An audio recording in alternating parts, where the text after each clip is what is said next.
Hi friends, आपण माननकु आम YouTube channel रे स्वागत। फ्रेंड्स, आसंतु जानिबा आजिरो किछि अनुचिंता विषय रे। फ्रेंड्स, घर पाखरे केबे भी कोइया गछ, ताळ गछ ओ बाउंस गछ आदि रखंतु नाही, नचेत एहा आपणक घर पई विपद आनी थाए ओ आपणक परिवार पई मध्य अमंगल होई थाए।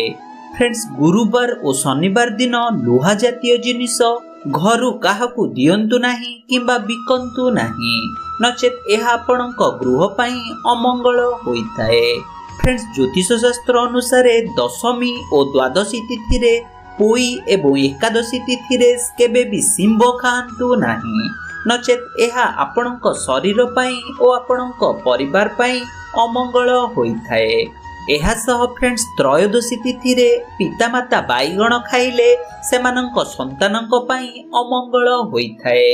फ्रेंड्स, जदि आपणक ऊपर केही तंत्र मंत्र करिथांती तेबे मने रखंतु प्रत्येक सोमवार दिन धोला मंदार ठाकुरक ऊपर चढ़ांतु, देखिबे समस्त तंत्र मंत्र कटि जाई थाए ओ आपणकु शुभ फल प्राप्त होई थाए।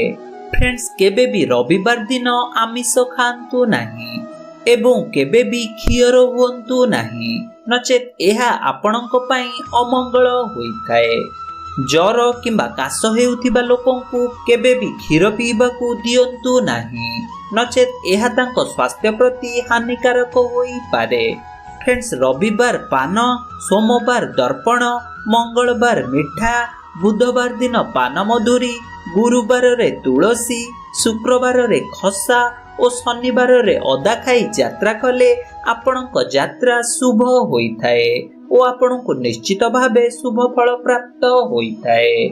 फ्रेंड्स, अमावास्या, पूर्णिमा और एकादशी रे दूर यात्रा करंतु नाही, नचेत एहा आपणक पई अशुभ फल प्रदान करि थाए।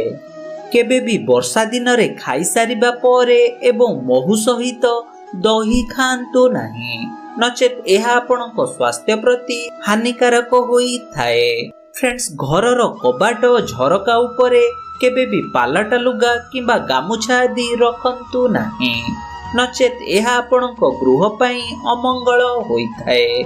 फ्रेंड्स, जदि संतान मानक पई तांक मार क्षीर हेउ न थाए तेबे 2 चामच कपा पत्रर रस 7 दिन पर्यंत खाइले आपणकर क्षीर होई थाए।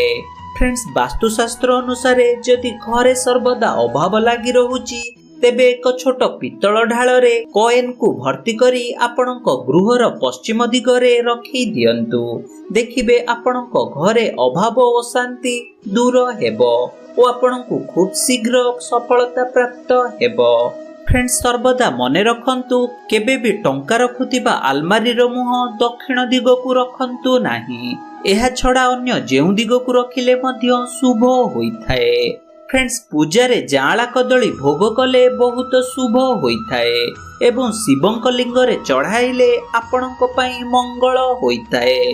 फ्रेंड्स, बाछुरी नथिबा गाईर क्षीर को केबे भी छोट पिलांकु पीबाकू दियंतु नाही एवं ठाकुर पूजा रे मध्य लगांतु नाही, नचेत एहा आपणक पई ओ आपणक परिवार पई अमंगल होई थाए। फ्रेंड्स, जदि आपण असली महु जानिबा पई चाहुथांती तेबे सेही महु को खंडे साधा कागज रे पकाई दियंतु, देखिबे एहा जदि असली महु हेइथिबो तेबे सेही महु केबे भी साधा कागज रे भिजिबो नाही। फ्रेंड्स, जदि आपणक पाटिरु दुर्गंध बाहरु थाए तेबे गोलाप जल सहित लेंबू पानी मिसाई कुली करंतु, देखिबे 7 दिन परे आपणक पाटिर दुर्गंध दूर हेबो। सकाळु उठी निज 2 हातर पापुली को देखिले बहुत शुभ होई थाए। बेंग बोबाइले वर्षा हेबार सूचना मिली थाए। अमावास्या दिन अदरकारी जिनिस बाहर फोपाड़ी देले बहुत ही शुभ होई थाए। चुचुंद्रा घरे देखिले माता लक्ष्मींकर आगमनर सूचना मिली थाए। फ्रेंड्स, बिछा देखिले बहुत शुभ होई थाए, एणु बिछा को केबे भी मारंतु नाही। कला पेचा घर ऊपर बसिले बहुत अशुभ मिली थाए। निजर जन्म मास, जन्म समय और जन्म नक्षत्र ନକ୍ଷତ୍ରରେ ପୁଅ କିମ୍ବା ଝିଅ ବାହାଘର କଲେ ବହୁତ ହିଁ ଅଶୁଭ ହୋଇଥାଏ। ମଙ୍ଗଳବାର, ଗୁରୁବାର, ଶନିବାର ଓ ରବିବାର ଡାହାଣ ପାଦ ଦେଇ ଘରୁ ବାହାରିଲେ ଅତ୍ୟନ୍ତ ଶୁଭ ହୋଇଥାଏ। ପକ୍ଷୀ ଫଳ ଖାଇ ଘର ଉପରେ ପକାଇଲେ ଆପଣଙ୍କର ଭଲ ସମୟ ଆସିବାର ସୂଚନା ମିଳିଥାଏ। ଫ୍ରେଣ୍ଡସ୍, ଯଦି କେବେ ମନ୍ଦିରକୁ ଯାଉଛନ୍ତି ତେବେ ପ୍ରଥମେ ବାହନକୁ ହିଁ ମୁଣ୍ଡିଆ ମାରନ୍ତୁ, ତାପରେ ଠାକୁରଙ୍କୁ ମୁଣ୍ଡିଆ ମାରନ୍ତୁ। ଏହା ଆପଣଙ୍କ ପାଇଁ ମଙ୍ଗଳ ହୋଇଥାଏ। ଟଙ୍କା ଗଣିଲା ବେଳେ କେବେ ବି ଛେପ ମାରନ୍ତୁ ନାହିଁ, ଏହା ଅତ୍ୟନ୍ତ ଅଶୁଭ ହୋଇଥାଏ। ଭୋଜନ କରିବା ସମୟରେ ଗାମୁଛା କିମ୍ବା ଟୋପି ମୁଣ୍ଡରେ ପିନ୍ଧନ୍ତୁ ନାହିଁ। ଗାଈ ଆଖିରୁ ଲୁହ ବୋହିଲେ ବିପଦ ଆସିବାର ସୂଚନା ମିଳିଥାଏ। ମନ୍ଦିରରେ ଦେବତାଙ୍କର ପୂର୍ବ ମୁଖା ଓ ଘରର ମନ୍ଦିରରେ ଠାକୁର ପଶ୍ଚିମ ମୁଖା ହୋଇଥିଲେ ଅତ୍ୟନ୍ତ ଶୁଭ ହୋଇଥାଏ। ଫ୍ରେଣ୍ଡସ୍, ବାରମ୍ବାର ଯଦି ଚର୍ମ ରୋଗ ହେଉଥାଏ ତେବେ ମଙ୍ଗଳବାର ଦିନ ମାଟିରେ ମୁଣ୍ଡ ଲଗେଇ ମୁଣ୍ଡିଆ ମାରିଲେ ଏହା ଦୂର ହୁଏ।